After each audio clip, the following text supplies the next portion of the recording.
Bonjour chère Fréquence et bienvenue sur la chaîne YouTube Fréquence Hypersensible pour cette vidéo guidance conférence du dimanche.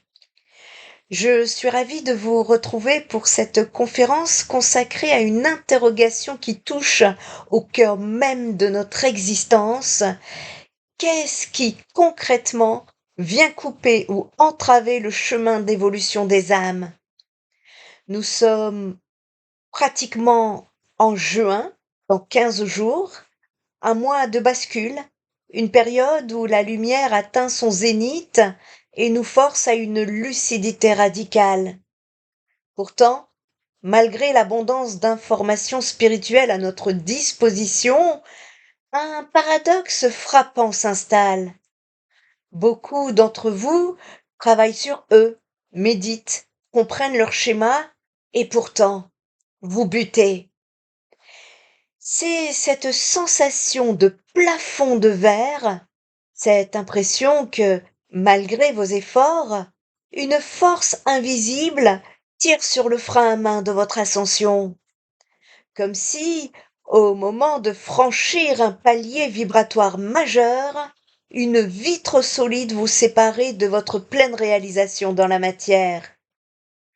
Est-ce une fatalité? Une punition karmique? Ou existe-t-il des mécanismes à la fois intérieurs et collectifs qui agissent comme de véritables saboteurs de conscience? Nous vivons actuellement un passage d'ascension crucial. La fréquence de notre réalité s'accélère, nous poussant à quitter l'ancien monde de la survie pour celui de la souveraineté. Mais ce passage ne peut se faire sans un état des lieux honnête. Mon objectif aujourd'hui n'est pas de vous apporter des solutions toutes faites, mais de décortiquer avec vous la structure de ces blocages. Car comprendre les rouages de sa prison, c'est déjà commencer à en pousser la porte. Entrons ensemble dans cette exploration avec courage, clarté, pour voir ce qui se joue réellement derrière le voile du bruit quotidien. Merci à tous pour vos likes. Merci parce que je vois que depuis les dernières vidéos, vous êtes de plus en plus nombreux à liker les vidéos. Je vous en remercie infiniment. On parle souvent de forces occultes, mais la première force qui coupe le chemin de l'âme est d'une banalité déconcertante, c'est la saturation.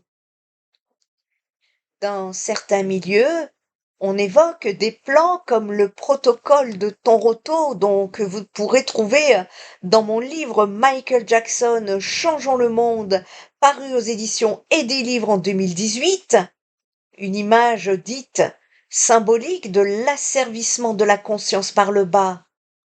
Mais regardons comment cela s'applique dans votre réalité biologique.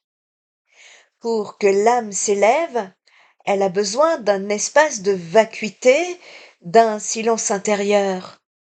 Or, notre société moderne est une machine de guerre contre le silence. Déjà, par l'asphyxie par le stress. Dès le réveil, votre système nerveux est projeté dans le monde de survie. Le cortisol inonde votre sang. Pourquoi est-ce grave pour l'âme? Parce que sur le plan vibratoire, la peur et l'urgence contractent votre champ énergétique. Une âme contractée est une âme qui ne peut plus capter les fréquences de l'intuition ou de la guidance. Elle est trop occupée à gérer le chaos. Ensuite, la dispersion numérique. Nous passons des heures à absorber des flux d'informations qui ne nous appartiennent pas. Chaque notification, chaque image anxiogène est une micro-coupure avec votre axe intérieur. On finit par vivre par procuration à travers les drames du monde ou la vie parfaite des autres. L'âme, elle, s'étiole car elle n'est plus nourrie par votre propre présence, mais par des stimulations extérieures artificielles. Il est crucial de comprendre la mécanique de ce que j'appelle le vampirisme de l'attention. Pourquoi ce besoin constant de nous saturer d'informations? Parce que l'énergie suit l'attention. Chaque fois que vous plongez dans une boucle d'indignation sur les réseaux sociaux, chaque fois que vous donnez votre émotion à un événement lointain sur lequel vous n'avez aucun pouvoir, eh bien vous offrez votre carburant vital à un égrégore qui ne vous appartient pas. L'âme se coupe de son évolution car elle se vide de sa substance. Elle devient une batterie pour un système qui se nourrit de la peur. Pour évoluer, il faut réapprendre à placer des limites, à dire non à la sollicitude permanente et à ramener son attention là où elle peut réellement agir, à l'intérieur de soi. Sans cette discipline de l'attention, l'âme reste une éponge qui finit par saturer et s'alourdir. Il est aussi essentiel de rappeler ou de comprendre que la lucidité n'est pas une analyse intellectuelle, c'est un état physiologique. On ne peut pas être lucide si le corps est en mode alerte. Ce que nous vivons en ce mois de juin, eh bien, avec cette lumière solaire qui va tout exposer, c'est une invitation à passer de la curiosité mentale, celle qui consomme de l'information spirituelle comme on consomme un divertissement, au discernement fréquentiel. Posez-vous la question, cette information m'allège-t-elle ou nourrit-elle simplement mon anxiété? L'âme ne cherche pas à savoir tout sur tout, elle cherche à vibrer juste. Le deuxième grand barrage est ce que j'appelle l'inversion. Ça y est, vous vous réveillez de plus en plus, vous comprenez de plus en plus que nous vivons dans un monde inversé. C'est un processus métaphysique où les valeurs de la vie sont retournées. Dans notre monde actuel, on place systématiquement l'image avant l'être, le contrôle avant la confiance, le profit avant le vivant. Cette inversion crée une forme de satanisme psychologique larvé. Ce n'est pas forcément une question de rituel sombre, c'est l'acte de placer l'ego, ce petit moi assoiffé de pouvoir et de reconnaissance, sur le trône de votre existence à la place de l'âme. Chaque fois que vous choisissez la manipulation pour obtenir ce que vous voulez, chaque fois que vous écrasez votre propre vulnérabilité pour paraître fort, vous créez une rupture de fréquence. Vous branchez, euh, vous vous branchez sur une grille de lecture collective qui est celle de la prédation. Et sur cette grille, l'âme ne peut pas évoluer. Elle peut simplement se durcir ou s'éteindre. On finit par admirer ce qui nous détruit, la performance à outrance, la froideur émotionnelle, la déconnexion du corps. C'est ainsi que l'on perd le sens du sacré.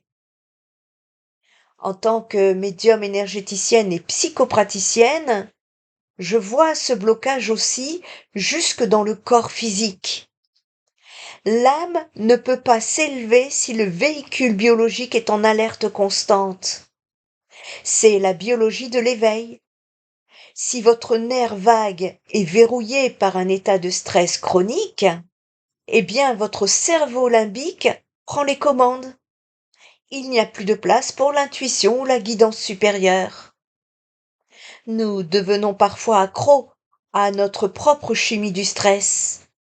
On se sent exister à travers l'adrénaline, le conflit ou l'hyperactivité. Mais cette addiction chimique est une prison de verre. L'évolution demande de calmer le temple physique, de redescendre dans le corps et de rassurer notre système nerveux. On ne peut pas vibrer la lumière si chaque cellule de notre corps crie au danger. L'ascension que nous traversons actuellement n'est pas une envolée vers les nuages, c'est une mutation cellulaire. Le véritable plafond de verre est souvent un verrou physique. Si vos cellules sont crispées par la peur du lendemain, elles ne peuvent pas laisser entrer les fréquences plus hautes de ce couloir énergétique. Le corps, c'est votre boussole. Si vous vous sentez bloqué, ne cherchez pas forcément une réponse dans un livre. Descendez dans votre poitrine, dans votre ventre. Est-ce que ça respire ou est-ce que ça retient? On n'ascensionne pas avec sa tête, on ascensionne avec chacune de ses cellules. Parlons maintenant de la dimension psychologique. Pourquoi répétons-nous les mêmes histoires, les mêmes cycles, les mêmes relations, les mêmes cycles de souffrance? L'âme ne peut pas s'élever si elle est lestée par des poids morts. Ces poids, ce sont nos blessures. L'humiliation, l'abandon, la trahison, l'injustice et le rejet. Mais attention, le blocage ne vient pas de la blessure elle-même. Nous en avons tous. Le blocage vient de l'identification à la blessure. Beaucoup d'êtres humains construisent leur identité entière autour de leur souffrance. Ils deviennent celui qui a été trahi ou celle qui a manqué d'amour. Ce faisant, ils figent leur énergie dans le passé. Sur le plan vibratoire, ces blessures sont comme des programmes informatiques qui tournent en arrière-plan. Ils filtrent votre réalité. Si vous portez une blessure d'humiliation non guérie, vous allez inconsciemment interpréter chaque parole comme une attaque et vous allez attirer à vous des situations qui confirment cette douleur. L'âme tourne alors en rond dans une boucle temporelle. L'évolution s'arrête là où commence le refus de pardonner à soi et aux autres et le refus de regarder sa propre responsabilité dans la création de sa réalité. Il existe aussi un piège très subtil que l'on rencontre sur le chemin, l'ego spirituel. C'est ce masque que l'on porte pour éviter d'affronter ces réalités humaines. On appelle cela la fuite spirituelle. C'est le moment où l'on utilise des concepts de lumière pour justifier le fait de ne pas régler ses conflits, ses dettes ou ses responsabilités matérielles. C'est ici que l'appel à la lucidité devient exigeant. Il nous faut avoir l'honnêteté de se demander: suis-je amoureux de ma libération ou suis-je amoureux de ma recherche? Parfois, on s'installe confortablement dans le rôle du chercheur parce que cela nous évite de devenir le trouveur. Car devenir celui qui a trouvé, c'est celui qui n'a plus d'excuses pour ne pas changer sa vie. La lumière du mois de juin ne tolère plus ces cache-cache avec soi-même. L'âme ne demande pas que nous soyons des entités éthérées sans problème. Elle demande que nous soyons des êtres humains intègres. Si votre spiritualité vous sert à vous sentir supérieur aux autres ou à fuir les émotions basses comme la colère ou la tristesse, vous ne progressez plus. Vous vous cachez. La véritable ascension est une descente profonde dans toutes les strates de notre humanité, même les plus inconfortables. L'évolution est aussi freinée par la pression du groupe. S'éveiller, c'est souvent devenir l'intrus dans un système qui dort. L'ombre collective n'est pas une entité mystique, c'est la somme de toutes nos peurs individuelles non assumées. Elle se manifeste par le conformisme, le besoin de validation sociale et la peur du jugement. Combien d'âmes se sont coupées de leur chemin simplement parce qu'elles avaient trop peur de perdre leur confort leur statut social ou l'approbation de leur famille. L'ombre collective se nourrit de cette lâcheté ordinaire. Elle nous murmure qu'il est plus sûr de rester dans la norme, même si cette norme est toxique. Mais l'évolution demande une forme de rébellion intérieure. Elle demande de préférer sa propre vérité à la sécurité de la cage. L'ombre collective n'est pas une entité toute puissante, c'est la somme de nos démissions individuelles. Chaque fois que nous choisissons le confort de la cage plutôt que le risque de la liberté, nous alimentons ce blocage mondial. Mais la bonne nouvelle, c'est que la souveraineté est une décision. Posez-vous cette question. Si je n'avais plus besoin de la validation de personne, quel choix mon âme ferait-elle aujourd'hui? C'est dans cette réponse que se trouve votre sortie. L'évolution reprend à l'instant précis où l'on cesse de demander la permission d'exister. Ce n'est pas un combat contre l'extérieur, c'est une réclamation de son propre pouvoir intérieur. La sortie de ce plafond de verre se joue dans la micro-décision du quotidien. L'ascension ne se valide pas lors d'un stage ou d'une méditation profonde. Elle se valide dans votre cuisine, dans votre voiture ou face à une contrariété. Allez-vous réagir selon l'ancien programme de défense, l'ego, ou allez-vous choisir, ne serait-ce que 3 secondes, la présence, l'âme? C'est par la répétition de ces petits choix conscients que l'on finit par briser la vitre. Pour conclure cette guidance conférence, j'aimerais vous poser cette question. Qu'est-ce que vous nourrissez aujourd'hui?